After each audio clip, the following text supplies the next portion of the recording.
अदालगुरि जिल्लानि लाइमोन बोरमा फिसिग्रा महरै सिनायथि मोनबोनाय अनसुमा बर'नि बोरमा फिसिनाया मा रोखोमै दं? गावनि खामानिखौ सिगां फारसे दावगालांनायाव अनसुमा बर'आ जेंनायाव गोग्लैदों नामा?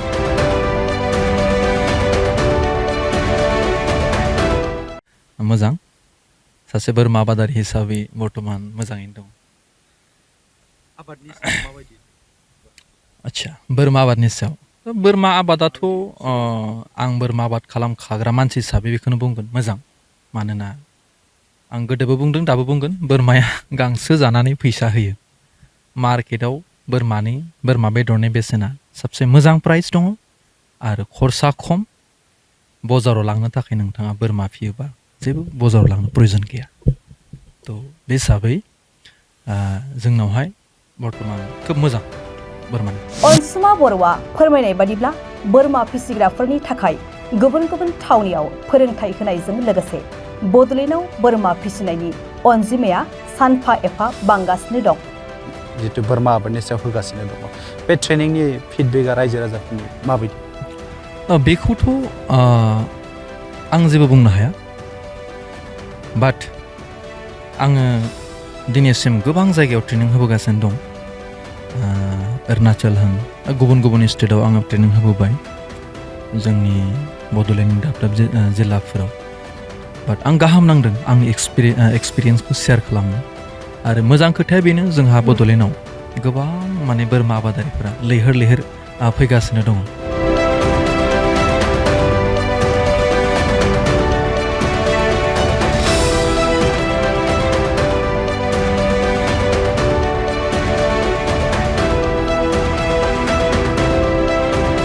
अनसुमा बर'आ बोरमा फिसिनायनि सायाव गाव सुजुनाय गांसे गोथां बिजाब सेबखांना दिहुननायनिबो थांखि लादों आरो बे बिजाबखौ अदालगुरि जिल्लानि डिमाकुसियाव खुंनो गोनां बर' थुनलाइ आफादनि बोसोरारि जथुम्मायाव बेखेवगोन होननानै अनसुमा बर'आ फोरमायदों। नंगौ आङो लिरबाय थादों। फैबाय थानाय साहित्य सभा जागोन जिहेतु बर'नि साहित्य सभा बेवहाय आङो बोरमानि बिजाबखौ लन्च खालामगोन। आरो बहुत प्रयोजन जानानै दङ। माने बोरमा आबादारियाफोरथ' माने लैहोर लैहोर ओंखारगासिनो दङ। आरो माखासे मानसिफ्रा अफलाइन ट्रेनिंनि थाखाय सुबिदा गैया जायो। थांलाय फैलाय गोजाननि थाखाय खस्थ' जायो। आरो नंगौ मोनसे खोथाया सैथो दिनैनि मुगायाव बिजाब फरायला। थेवब्लाबो ओरैबायदि जिनियन मानसि दङ जायफोरा खालामनानैनो जिउ खुंमारनो लुबैदों।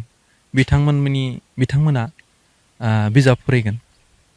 आरो बेवहाय आंनि जिउआवहाय बोरमा आबादाव जे एक्सपिरियेन्स मोनदों जे इम्परटेन्ट बुस्थु आं बेखौ फोसावनो थाखाय हिद्दान्त लादों। निस्सय बेयो गोसो गुदुं बोरमा आबादारिनि थाखाय जोबोद माने फायदा गोनां जाखागोन।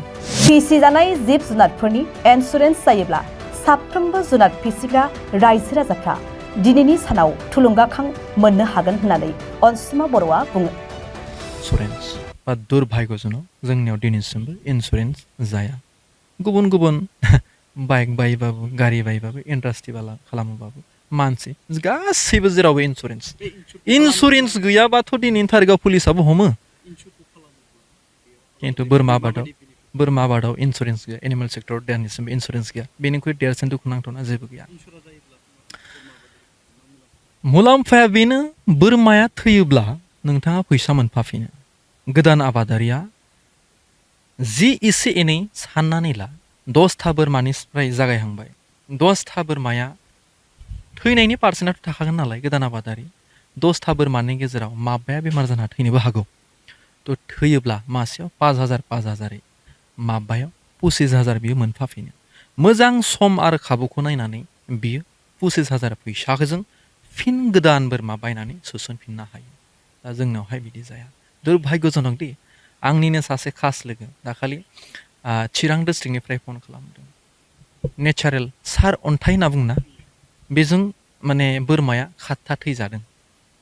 आं मुंखौ मख'ला 7था थैजादों। माने दा थैनायनि उनावथ' बियो खथि जाखाबायना। जुदि इन्सुरेन्स थानायमोनब्ला 7था बोरमानि 5,000 35,000 मोनफाफिनगौमोन। दा समखौ तो माने बे धरननि जोंनि बड'लेण्डआव बोरमा आबाद बा एनिमेल सेक्टरनि गोसो गुदुं गुदुंफोरा गोबां खहा जायो। दा सैथो खोथाखौथ' आंबो बुंनो लाजिया। आंनि फार्मावनो खुद मोनसे समाव नोंथांनि चेनेलनि दारानो आं बुंनाय जादों। सानसेयावनो 25था बोरमा बिमा आंहा सैमाजों अरथारजादों। रियेलखौ बुंनांगोन। बै समावहाय 250नि बारा बोरमा दंमोन। 25था बोरमा अरथारजानायाव साननानै आंहा बेसेबां खहा जादों। बे धरननि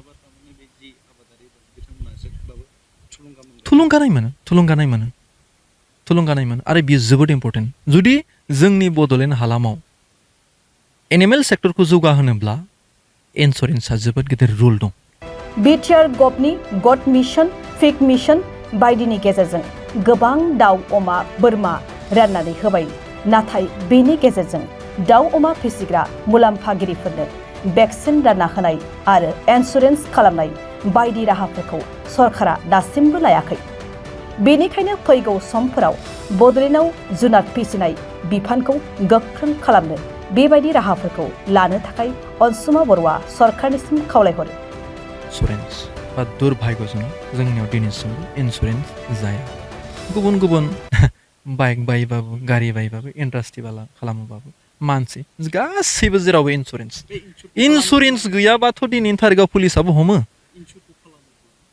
खिन्थु बोरमा आबादाव इन्सुरेन्स गैया, एनिमेल सेक्टराव दिनैसिमबो इन्सुरेन्स गैया। बेनिख्रुइ देरसिन दुखुनांथावना जेबो गैया। मुलाम्फाया बेनो, बोरमाया थैयोब्ला नोंथाङा फैसा मोनफाफिनो। गोदान आबादारिया जि एसे एनै साननानै ला, 10था बोरमानिफ्राय जागायहांबाय। 10था बोरमाया थैनायनि पार्सेन्टआथ' थाखागोन नालाय। गोदान आबादारि 10था बोरमानि गेजेराव माबाया बेमार जाना थैनोबो हागौ। थ' थैयोब्ला मासेयाव 5,000 माबायाव 25,000 बियो मोनफाफिनो। मोजां सम आरो खाबुखौ नायनानै बियो 25,000 फैसाजों फिन गोदान बोरमा बायनानै सोसनफिननो हायो। दा जोंनावहाय बिदि जाया। दुर्भाग्यजनक दि आंनिनो सासे खास लोगो दाखालि चिरां डिस्ट्रिक्टनिफ्राय फन खालामदों।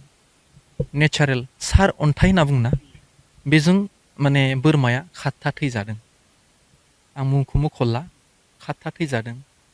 माने दा थैनायनि उनावथ' बियो खुथि जाखाबायना। जुदि इन्सुरेन्स थानायमोनब्ला 7था बोरमानि 5,000 35,000 मोनफाफिनगौमोन। दा समखौ थ' माने बे धरननि जोंनि बड'लेण्डआव बोरमा आबाद बा एनिमेल सेक्टरनि गोसो गुदुंफोरा गोबां खहा जायो। दा सैथो खोथाखौथ' आंबो बुंनो लाजिया। आंनि फार्मावनो खुद मोनसे समाव नोंथांनि चेनेलनि दारानो आं बुंनाय जादों। सानसेयावनो 25था बोरमा बिमा आंहा सैमाजों अरथारजादों। रियेलखौ बुंनांगोन। बै समावहाय 250नि बारा बोरमा दंमोन।